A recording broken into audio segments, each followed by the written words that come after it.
एकता समाचार,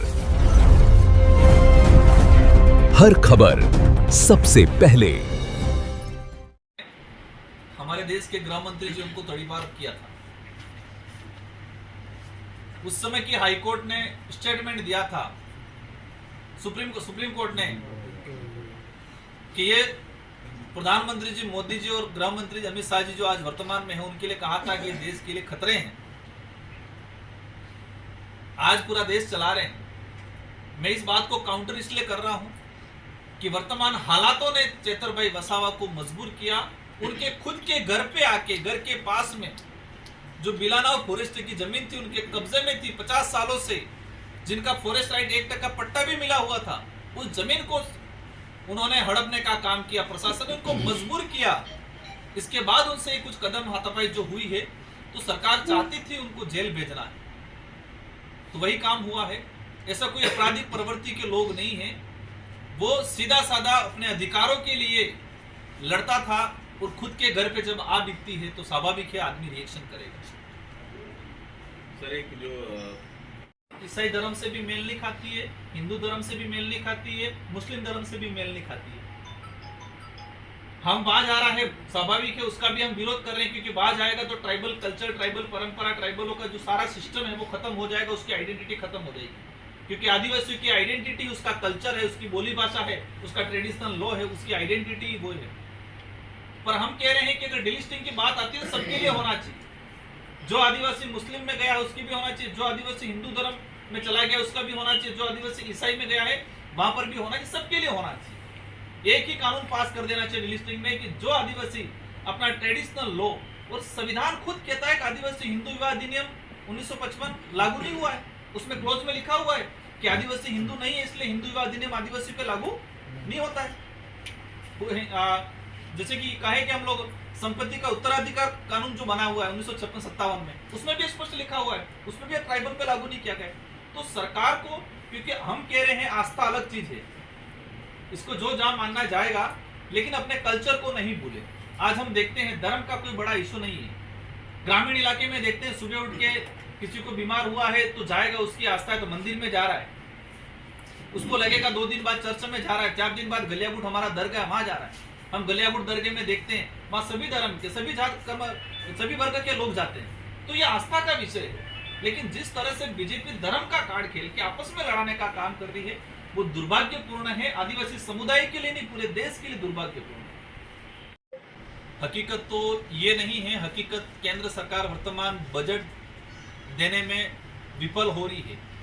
जो बजट घोषणा में काम है, स्टेट गवर्नमेंट के भी और सेंट्रल गवर्नमेंट के भी, हम देखते हैं कि मार्च 26 में जो बजट घोषणा हुई, आज जुलाई हो गया, बजट घोषणा 10% भी इम्प्लीमेंटेशन नहीं हुई है। तो मेन रीजन यही नहीं, पूरे देश में ये और पूरे राज्य में, कि बजट के अभाव में बजट घोषणा के काम भी ये लोग पूरे नहीं कर पा रहे हैं। बेवजह बहाना ढूंढते हैं। ट्रैफिक लोड तो है और सच्चाई है, उनको भी पता है, लेकिन अपनी जिम्मेदारी से भागने के लिए इन्होंने ट्रैफिक लोड का बहाना बनाया है। वही राजस्थान सरकार कर रही है। बजट घोषणा के काम भी अभी तक स्टार्ट नहीं किए गए। देखो, भ्रम का कोई इलाज नहीं है। सरकार ने मुझे नहीं भेजा था।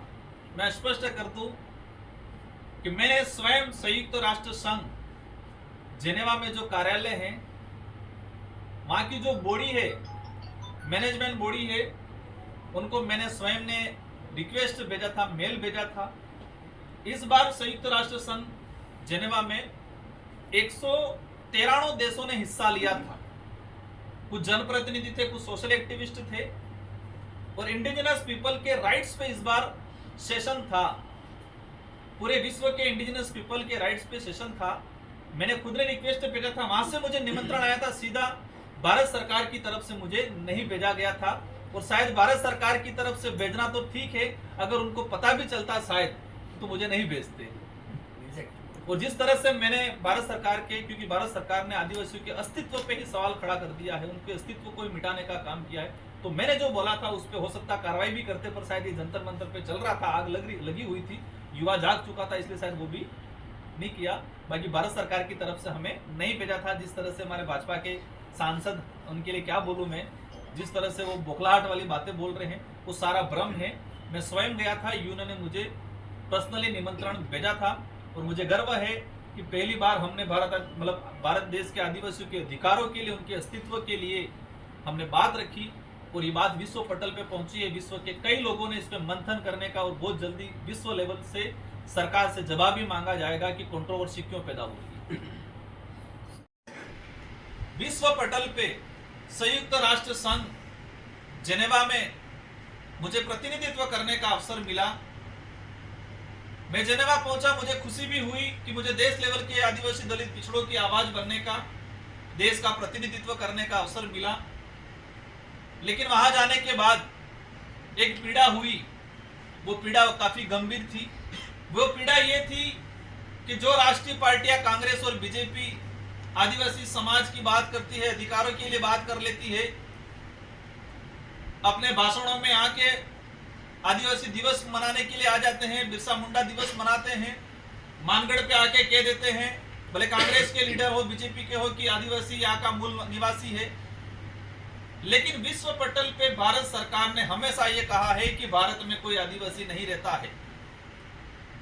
इस देश के आदिवासियों के साथ सबसे बड़ा कुठाराघात करने का काम किया है। इसमें दोनों सरकार जिम्मेदार है, क्योंकि 1982 से लगा के आज तक का जो स्टेटमेंट रहा है भारत सरकार की तरफ से, ये वही रहा है कि भारत में किसी प्रकार कोई विशेष आदिवासी समुदाय नहीं रहता है। ये एक बड़ा गंभीर विषय है और हमने इस बात का खंडन किया है पुरजोर तरीके से संयुक्त राष्ट्र संघ में। हमने कहा है कि भारत में 14 से 15 करोड़ के आसपास आदिवासी समुदाय रह रहा है और इनकी आज दयनीय स्थिति है। शिक्षा की दृष्टि से, आर्थिक दृष्टि से, शारीरिक दृष्टि से, हर दृष्टि से पिछड़ा हुआ है। सबसे ज्यादा विस्थापित आदिवासी समुदाय हो रहा है। तो ये जो संयुक्त राष्ट्र संघ का हमारा जो सफर रहा, और आज से ही हम ये अभियान चलाएंगे राष्ट्रीय पार्टियों के खिलाफ कि जो पार्टी यहाँ पर आदिवासी की बात करती है, आदिवासी मोर्चा बना रखा है उन्होंने राष्ट्रीय पार्टियों ने, लेकिन विश्व पटल पे जाके कहती है कि भारत में कोई आदिवासी समुदाय नहीं रहता है। तो इन राष्ट्र पार्टियों के खिलाफ भारत आदिवासी पार्टी और तमाम सामाजिक संगठनों के द्वारा पूरे देश के आदिवासी इलाकों में इसका जन जागरण किया जाएगा और उनके खिलाफ पुरजोर तरीके से अभियान चलाया जाएगा। इनके यहाँ तो स्वीकार करें उन्होंने क्या कहा, जनता को बताए, या फिर उनकी गलती स्वीकार करें। साथ ही जंतर मंतर पे आंदोलन हुआ, अनशन हुआ, हम सब ने समर्थन किया, आप सब ने, सारे देश के युवाओं ने किया। और पहली बार ये धर्म से उठ के, जाति से उठ के पहला आंदोलन हुआ। यहाँ पर किसी प्रकार का धर्म जाति का फैक्टर नहीं हुआ। प्रत्येक वर्ग, प्रत्येक धर्म के लोग, और राजनीतिक फैक्टर भी नहीं रहा। यहाँ पर प्रत्येक राजनीतिक दलों के लोगों ने भी, अधिकतर लोगों ने, बीजेपी से अलावा अधिकतर दलों ने समर्थन दिया। विपक्ष की काफी बड़ी भूमिका रही है। लेकिन इसी देश में एक दूसरा अनशन चल रहा था जो हम सब के लिए अनभिज्ञ है। वो अनशन ऐसा था, एक विचित्र प्रकार का अनशन था। बहती नदी, लकड़ियां डाल के बहती नदी में 25 दिन तक अनशन चला, और वो केन बेतवा, छतरपुर, मध्य प्रदेश में। केन बेतवा एक परियोजना है। उस परियोजना से 10 से 15 हजार आदिवासी परिवार विस्थापित हो रहे। इन आदिवासी परिवारों ने अनशन किया 20 से 25 दिन तक बहती नदी में। जो नदी में अनशन कर रहे थे उनकी चमड़ियां चली गई थी शरीर पे। 25-25 दिन तक नदी में रहे, उनकी चमड़ियां चली गई थी। लेकिन दुर्भाग्य की बात है कि देश की सरकार हो या विपक्ष हो या मुख्य मीडिया हो, हम सबका ध्यान नहीं जा पाया हर बार। आज भी चल रहा है, वहां तानाशाही भी हुई है। हजारों की संख्या में वहां अनशन चल रहा है, आंदोलन कर रहे हैं लोग, सैकड़ों की संख्या में अनशन पे बैठे थे। तो भारत आदिवासी पार्टी, आप मीडिया के माध्यम से केन बेतवा परियोजना में जो अनशन चल रहा है, मध्य प्रदेश सरकार और केंद्र सरकार से अनुरोध करना चाह रहे हैं कि जो आदिवासी अपने अस्तित्व के लिए, अपने मकानों के लिए, अपने घर गुजारे के लिए, अपने जीवन के लिए, आने वाली पीढ़ी के लिए संघर्ष कर रहा है, उनकी बात को सुना जाए और उनका समाधान किया जाए। आज जिस तरीके से अभी तीसरा जो विषय है, गंभीर विषय है कि राजस्थान सरकार यूसीसी समान नागरिक संहिता कानून पास करने वाली। समान नागरिक संहिता का कानून का इतिहास लंबा चौड़ा रहा है। राजस्थान सहित इससे पहले उत्तराखंड, मध्य प्रदेश और शायद असम 2 से 3 राज्यों में समान नागरिक संहिता लागू किया गया। वहां पर आदिवासी समुदाय को यूसीसी से बाहर रखा गया है। हम सबको समझने की जरूरत है कि यूसीसी क्या है और आदिवासी समुदाय को यूसीसी से अलग क्यों रखा जा रहा है। समान नागरिक संहिता मतलब सभी प्रकार के रीति रिवाज, सभी प्रकार के लोग एक समान रूप से व्यक्तियों पे लागू होंगे। लेकिन आदिवासी समुदाय की इनकी विवाह पद्धति, इनका रहन सहन, ट्रेडिशनल कल्चर, ट्रेडिशनल लॉ, परंपरागत जो कानून विधा सामाजिक बने हुए हैं, ये डिफरेंस है। अगर यूसीसी आदिवासी समुदाय पे लागू होता है तो आदिवासी समुदाय की आइडेंटिटी, उनका कल्चर, ट्रेडिशनल लॉ, ये सारे खत्म हो जाएंगे। इसलिए सामाजिक संगठनों ने देश लेवल पे जब यूसीसी को लेके केंद्र सरकार ने बिल पास किया, उस समय से ही आंदोलन था। और भारत के गृह मंत्री जी के खुद के बयान है कि संपूर्ण आदिवासी समुदाय को यूसीसी से बाहर रखा जाएगा। उसका हम स्वागत करते हैं। लेकिन दुर्भाग्य की बात है कि राजस्थान की सरकार अभी इसमें धर्म का कार्ड खेल रही है। यूसीसी का जो भी बायलॉज बनाने वाले हैं, जो नियम बनाने वाले हैं, हमारी जानकारी में आया है, हमारे उदयपुर के सांसद मन्नालाल जी रावत का एक बयान अभी आया है और उन्होंने एक पत्र लिखा है राजस्थान सरकार को, मुख्यमंत्री जी को, कि यूसीसी में जो आदिवासी सिर्फ हिंदू लिख रहा है उसी को यूसीसी से बाहर रखा जाए। जो आदिवासी ट्रेडिशनल रिलीजन फॉलो कर रहा है या अन्य धर्म फॉलो कर रहा है, उनको यूसीसी में सम्मिलित किया जाए और उनके राइट्स खत्म कर दिया जाए। इस तरह के उदयपुर सांसद ने पत्र लिखा है। उसका हम पुरजोर तरीके से विरोध कर रहे हैं और विरोध के साथ हम तर्क दे रहे हैं। हम स्पष्ट करना चाह रहे हैं कि यूसीसी और धर्म दोनों अलग चीज है। यूसीसी में जबरदस्ती धर्म को डाल के आदिवासी इलाके में धार्मिक कार्ड खेलना चाह रही है बीजेपी। उत्तराखंड में ये चीज नहीं हुई, मध्य प्रदेश में ये चीज नहीं हुई, केंद्र में ये चीज नहीं हुई। वहां पर बीजेपी की सरकार है, तो क्या राजस्थान की बीजेपी की सरकार अलग से ये चीजें क्यों डाल रही है बीच में, और आदिवासी समुदाय को आपस में धार्मिक चीजों में उलझा के आपस में क्यों लड़ा रही है। एक अभी फिर चल रहा है डिलिस्टिंग का मामला, कि जो आदिवासी ईसाई या मुस्लिम या अन्य बना है उनको डिलिस्टिंग किया जाए। जनजाति सुरक्षा मंच के नाम से दिल्ली में बड़ा आंदोलन हुआ। नाम था जनजाति सुरक्षा मंच, सुरक्षा, लेकिन जो काम हो रहा है वो जनजाति विरोधी मंच के रूप में हो रहा है। उसका नाम जो है उस अनुरूप काम नहीं हो रहा है। वो बीजेपी आरएसएस का एक एजेंडा है। डिलिस्टिंग के माध्यम से ये लोग कई आदिवासी समुदाय को बाहर करना चाह रहे हैं। ये सच है कि आदिवासी समुदाय हिंदू धर्म भी फॉलो करता है, कई ईसाई भी करते हैं, कई लोग मुस्लिम भी कर रहे हैं, कई लोग जैन धर्म भी अपना रखा है, कई बुद्धिज्म भी है। लेकिन आदिवासियों को खत्म करना, और बीजेपी देश में वर्तमान धर्म की राजनीति के आधार पर ही टिकी हुई है। और आदिवासी समुदाय को अस्थायी वोट बैंक बनाने के लिए बीजेपी सरकार आदिवासियों के अंदर धार्मिक लड़ाई डलवा के भविष्य की राजनीतिक की रोटियां सेकने के लिए बीजेपी सरकार डिलिस्टिंग और यूसीसी में आदिवासियों की धार्मिक जो अड़चन डालने का काम कर रहे हैं, वो भविष्य की राजनीतिक रोटियां सेकने का काम कर रही है बीजेपी की सरकार। इससे आदिवासी समुदाय को नुकसान होना है।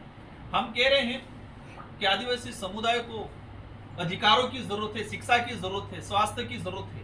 आप धर्म के मामले में उलझा के आदिवासी समुदाय को गुमराह करने का काम नहीं करें।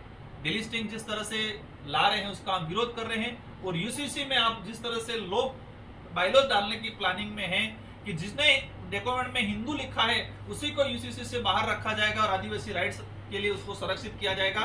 बाकी जो है ट्रेडिशनल, जैसे किसने आदिवासी लिख दिया रिलीजन, किसी ने दूसरा धर्म लिख लिया, अगर उनको करना ही है तो सबको डिलिस्टिंग में लिया जाए जिन्होंने अन्य धर्म अपना रखा है। सिर्फ एक विशेष धर्म के आधार पर आदिवासियों को घसीटने का काम नहीं करें। इन्हीं के साथ काफी कई गंभीर विषय भी चल रहे हैं राजस्थान में। हमारे बांसवाड़ा में हमारे पार्टी के लोगों ने मंत्र पर आंदोलन चल रहा था, इसको विरोध किया, ज्ञापन रैली निकाली और पुलिस प्रशासन ने लाठीचार्ज किया। शांतिपूर्वक चल रहे थे वो। ये स्वाभाविक है कि सारे साथियों ने अंदर ज्ञापन देने के लिए जाने के लिए बात की थी, ना वो लठ लेके गए थे ना पत्थर लेके गए थे। लेकिन बांसवाड़ा पुलिस प्रशासन ने जंतर मंतर पे चल रहे आंदोलन युवाओं के समर्थन में भारत आदिवासी पार्टी की तरफ से और अन्य पार्टी के लोगों ने ज्ञापन दिया, उसमें उन्होंने लाठीचार्ज किया, उसमें हम कड़ी निंदा करते हैं। उसमें कुछ पार्टी के नेता भी आए थे, कह रहे थे कि पहला लट हम खाएंगे, और जैसे लट की बात आई सबसे पहले भाग गए थे। ये भी वीडियो ट्रोल हो रहा था। तो ऐसे राजनीतिक लोगों को भी आज डूंगरपुर, बांसवाड़ा, प्रतापगढ़ की जनता देख रही है, और समय आने पे कथनी और करनी में अंतर करने वाले नेताओं का भी जनता वोट के हिसाब से इलाज करने का काम करती है। साथियों, बांसवाड़ा में ही मेरा संसदीय क्षेत्र है। गर्भवती महिलाएं लगातार वहां मृत्यु हो रही है। बांसवाड़ा जिला मुख्यालय, राजस्थान की जो कमान है उस पर सवाल उठ रहा है, लेकिन साथ ही शिक्षा विभाग, चिकित्सा विभाग पे भी सवाल उठ रहा है। चिकित्सा विभाग वर्तमान सरकार में इतना डगमगाया हुआ है। गर्भवती महिला जिला चिकित्सालय जो मेडिकल कॉलेज है एक तरह का, उसमें डेथ हो रही है। डॉक्टरों की लापरवाही और सही मेडिसिन ट्रीटमेंट नहीं मिलने की वजह से, सही फैसिलिटीज नहीं वजह से गर्भवती महिला और जो बच्चा है उनकी मृत्यु हो रही है लगातार। अभी जानकारी में आया 7 से 8 महिलाओं की डेथ हुई रेगुलर। कुछ ही चीजें मीडिया में आई है, और चिकित्सा मंत्री जी आए थे और मीडिया ने सवाल किया। उन्होंने कहा ब्रेक के बाद इतने दर्दनाक घटना थी, महिलाओं की मृत्यु हुई, गर्भवती महिलाओं की, और चिकित्सा मंत्री जी डायलॉग की तरह बयान देते हैं। वो दुर्भाग्यपूर्ण है राजस्थान के लिए। वर्तमान चिकित्सा व्यवस्था बिल्कुल डगमगाई हुई है। वर्तमान सरकार पूर्ण रूप से फेल हो चुकी है। इनके पास एक ही कार्ड है, धर्म का कार्ड है, लेकिन इस बार युवाओं ने उस कार्ड को नहीं चलने दिया है। ये एक पहला परिवर्तन की सीढ़ी है। तो आने वाले समय में भी इस इलाके में भी ये चीजें होगी, और अवश्य सरकार के खिलाफ बड़ा मोर्चा खोला जाएगा। पंचायती राज चुनाव आ रहे हैं, और इस पंचायती राज चुनाव के लिए ही ये मैंने बताया डिलिस्टिंग यूसीसी का एजेंडा चलाना चाह रहे हैं, क्योंकि विकास का मुद्दा इनके पास है नहीं। भ्रष्टाचार की बात लेके चले थे, ये जीरो टॉलरेंस की बात लेके चले थे, लेकिन हम देख रहे हैं कि भ्रष्टाचार विभागों में इतना बढ़ गया है कि जिसकी कोई सीमा नहीं है। और राजस्थान की सरकार ने भी हस्तांतरण खोले, उसमें डूंगरपुर, बांसवाड़ा सहित पूरे उदयपुर संभाग के साथ बड़ा अन्याय किया है। पूरे के पूरे विभाग खाली कर दिए गए। विद्युत विभाग में हमारा डूंगरपुर जिले में आईएन एक्शन को बाहर फेंक दिया गया है, जयन को बाहर फेंक दिया गया। आज जोत्री की बात करें, आईएन नहीं है, जयन नहीं है, आज लाइट बंद पड़ी हुई है, एक अधिकारी वहां पर नहीं है। यहाँ तो भाजपा के लोग, स्थानीय यहाँ के जो नेता हैं, यहाँ के अधिकारियों को आप हटा रहे हो तो आप दूसरे लाओ, या तो फिर आप खुद बन जाओ आईएन जयन। कौन सेवा करेगा? ग्रामीण इलाके में कौन विद्युत सप्लाई करेगा? महिला बाल विकास परियोजना में सारे परियोजना अधिकारी बाहर फेंक दिए गए। कैसे बच्चों का पोषण पहुंचेगा? कैसे मॉनिटरिंग होगी? पीएचडी विभाग में जयन की पोस्ट 70% खाली पड़ी, बाहर फेंक दिया गया। पंचायती राज में बीडीओ को, सबको, आईएनओ को बाहर फेंक दिया गया। तो सरकार की योजनाओं का इंप्लीमेंटेशन कौन करेगा? यहां पर अधिकतर आदिवासी अधिकारी कर्मचारियों को बाहर फेंकने का काम किया है। साथ ही अन्य ओबीसी जनरल, मतलब जो भी व्यक्ति किसी भी वर्ग का है, सही सेवा दे रहा है, गरीब की बात सुन रहा है, तो उनको यह आदमी बाप का लगता है। वर्तमान बीजेपी के पदाधिकारी, किसी भी व्यक्ति ने गरीबों का भला करने का, किसी भी अधिकारी ने व्यवस्थित सुविधा देने का काम किया, किसी भी अधिकारी ने गरीबों का भला किया, उनकी सुनवाई की, वो अधिकारी उनको बाप का लगता है, बाप पार्टी का, उनको बाहर फेंकने का काम करते हैं। तो मैं उन कई अधिकारी कर्मचारियों को भी कहना चाह रहा हूं कि आपको जिस गुनाह के नाम पे सजा मिली है, वो गुनाह आपने किया नहीं है, तो आपको सजा मिली है तो करना चाहिए आपको खुल के काम। जिस गुनाह के लिए आपको सजा मिली, हमारे संपर्क में ही नहीं, हम जानते ही नहीं, बाद में पता चलता है कि मैं अच्छी सेवा दे रहा था तो मुझे बाप का ठप्पा लगा दिया गया। शिक्षा की बात करते हैं, हमारे यहाँ के कर्मचारी, प्रिंसिपल, व्याख्याता, सेकंड ग्रेड फेंक दिया बाहर। आप लाओ दूसरे, नई भर्ती नहीं निकाल रहे, युवाओं को रोजगार नहीं दे रहे हो। जो कर्मचारी पहले से है उनको बाहर फेंकने का काम कर रही है वर्तमान सरकार। और डूंगरपुर, बांसवाड़ा, प्रतापगढ़, यहाँ के लोकल जो भाजपा के लीडर हैं, जिस नकारात्मक सोच के साथ वो काम कर रहे हैं, वो जीवन में कभी सफल नहीं हो सकते हैं। जिस नकारात्मक सोच, सकारात्मक सोच के साथ काम करने की आपके पास सत्ता है, आपकी पार्टी के राज है, दोनों डबल इंजन की सरकार है, उसका सदुपयोग करो, आप अधिकारी को और लाओ, सारे फिलअप करो, अधिकतर टीचर लाओ, लेकिन नहीं, उनको लगता है ऐसा करने से हम सफल होंगे पंचायती राज में। वो सफल नहीं होंगे, इनकी जमानतें जब्त होने वाली है पंचायती राज में। धन्यवाद, आभार, जोहार।